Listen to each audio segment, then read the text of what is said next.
But you believe that actually people should crack on and do it, don't you, during the summer?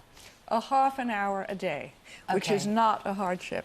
And what it does is it keeps skills from getting rusty, so that by the time children go back to school in September, they're confident. But now, don't you remember that lovely, delicious feeling which you rarely get as an adult, and kids don't get much anyway, where you woke up in the morning and think, I don't have to be anywhere, I don't have to do anything, I don't have to think about those things. Isn't that part of childhood?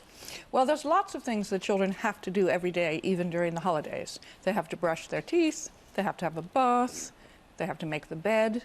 So a half an hour a day is not a hardship. And what I always recommend is after breakfast and before fun. So then it's done, and children feel a lovely sense of accomplishment. Tanith, well, I was going to say, what do you think about this? Because they might feel a lovely sense of accomplishment, but they'll probably feel a lot better about it if they were just having a bit of a lie-in and, you know, enjoying themselves, wouldn't they? Yeah, well, I totally accept what Noel has to say. I also think that our kids are already the most tested on earth in Britain. And that, I mean, I think a lot of us will remember our summer holidays as a time when we really, our favourite memories of childhood will have been being outside, being carefree, learning about nature. And I think that while we adults want a work-life balance, unfortunately we don't seem to be able to grant that to our children, because there's so much parental anxiety about how kids are doing that we're just kind of, we never give them a break. But it's interesting, this poll, though, because 68% of our viewers say that it's important that children do have a break. So actually a lot of the parents themselves are saying, you know, yeah, they value that time and they think it's good that they have a rest from doing the work. Yeah, I'm really pleased, because the creeping tendency in America, for example, is for kids to be kind of put in like academic camps, you know, science camps, you know, coding camps, and you know, our kids are never getting that downtime that they truly need, because they are so stressed these days. The academic hothouse is just so intense.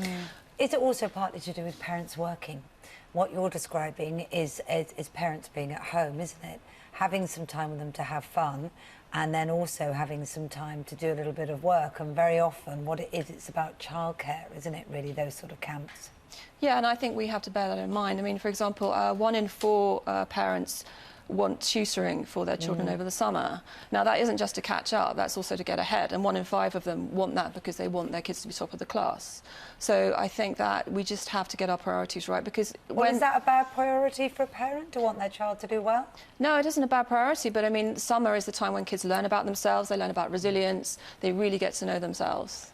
Yeah. So I think we mustn't sort of lose that golden time that they have. No, I mean, is there a danger, Noel, of losing that kind of golden time, of actually putting them under too much pressure? And even on a continual basis, if they're just doing a bit in the morning, shouldn't they have that time where they can just switch off completely? I don't see why, particularly because skills get rusty, and we want children to not lose what they've gained.